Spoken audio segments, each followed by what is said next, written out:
Good morning dear students. आज हम next topic start करते हैं। कल हमने डी ब्रोगली ड्यूअल नेचर की बात की थी। आज हम बात करते हैं distinction between matter waves and electromagnetic waves.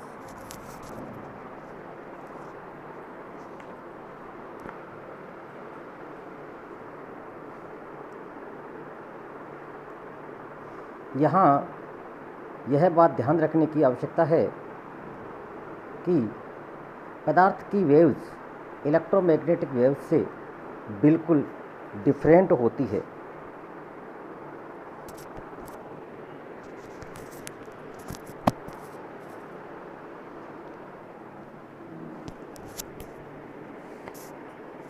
इनके मुख्य बिंदु है, नंबर 1, पदार्थ तरंगों का वेग इलेक्ट्रोमैग्नेटिक तरंगों के वेग की तुलना में कम होता है। इन्हें किसी भी शून्य स्थान में रेडिएटेड नहीं किया जा सकता। ये किसी कण से उत्सर्जित नहीं होती, बल्कि उस कण के साथ संबद्ध होती है। ये सामान्यतया इलेक्ट्रोमैग्नेटिक वेव्स की तुलना में द्रव्य तरंगों के लैम्ब्डा के मान बहुत कम होते हैं।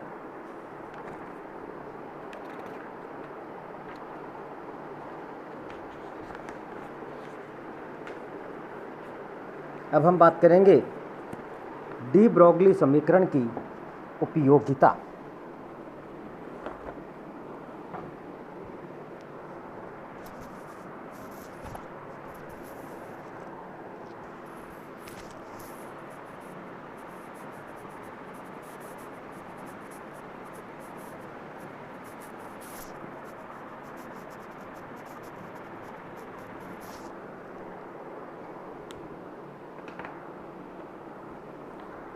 डी ब्रोगली समीकरण की सबसे महत्वपूर्ण उपयोगिता परमाणुीय संरचना में है।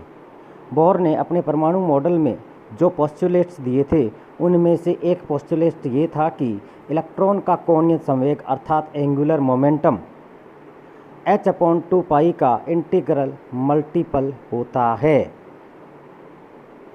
बोर सिद्धांत में तो इसका कोई स्पष्टीकरण नहीं, परंतु डी ब्रोगली सिद्धांत के आधार पर इसे आसानी से समझा जा सकता है। माना कि एक इलेक्ट्रॉन एक सर्कुलर पथ पर घूमता है, तो उसके साथ संबद्ध तरंग निम्न चित्र में बताते हैं।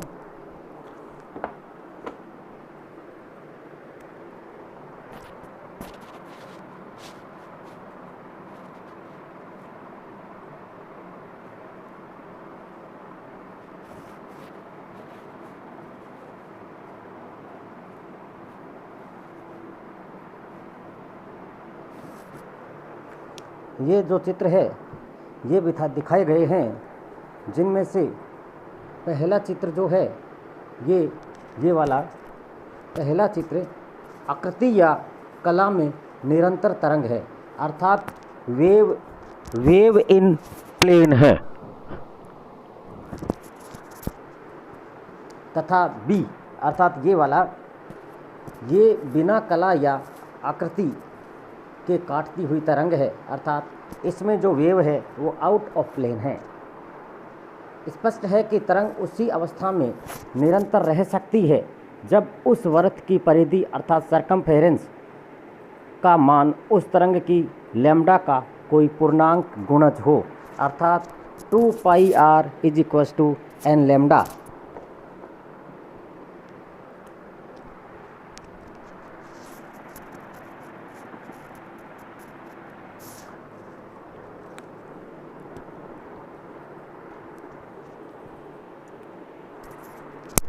यहाँ से लैम्ब्डा का मान पूर्ववर्ती समीकरण में रखने पर,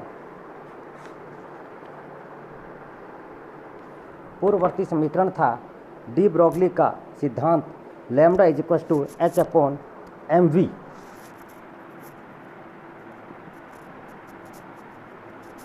ये वैल्यू यहाँ पुट करेंगे तो हमारे पास आएगा 2 pi r is equal to NH upon mv।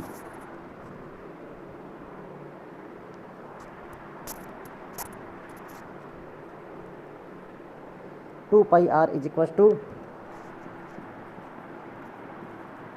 N H की लैम्डा की जगह एच अपॉन एम वी लगा देंगे, एच अपॉन एम वी। तो हम कह सकते हैं M V R is equal to N H upon 2 pi.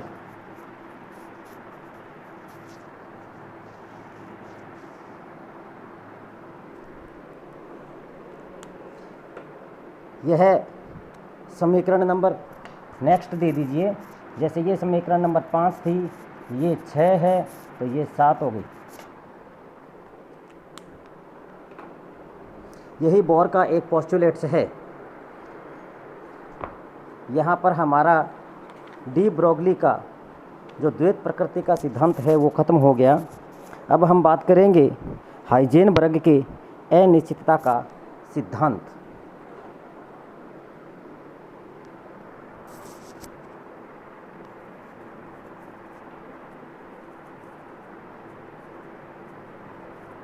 Dear students, आप जानते हैं किसी भी पार्टिकल्स का स्थिति और वेग एक ही समय में ज्ञात नहीं किया जा सकता।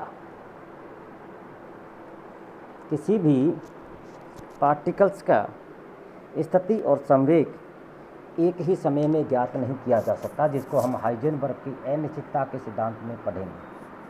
हाइजेनबर्ग का अनिश्चितता का सिद्धांत। हाइजेनबर्ग के अनिश्चितता के सिद्धांत पे हम ये देखते हैं कि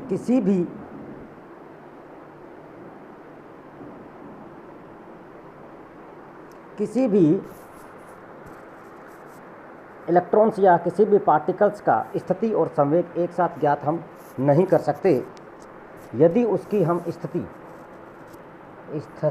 और संवेग एक साथ ज्ञात करना पॉसिबल नहीं है। यदि स्थिति ज्ञात करेंगे तो संवेग बदल जाएगा, और यदि संवेग ज्ञात करेंगे तो स्थिति बदल जाएगी। यही हाइजेनबर्ग ने अपने सिद्धांत में बताया। तो हाइजेनबर्ग के सिद्धांत के अनुसार यही होता है कि delta P X delta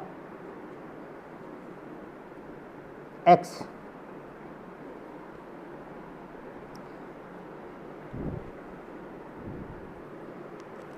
delta P X delta X is greater than equal to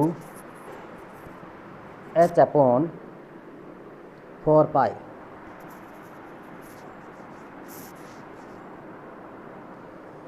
यह हाइजेनबर्ग का अनिश्चितता का सिद्धांत है।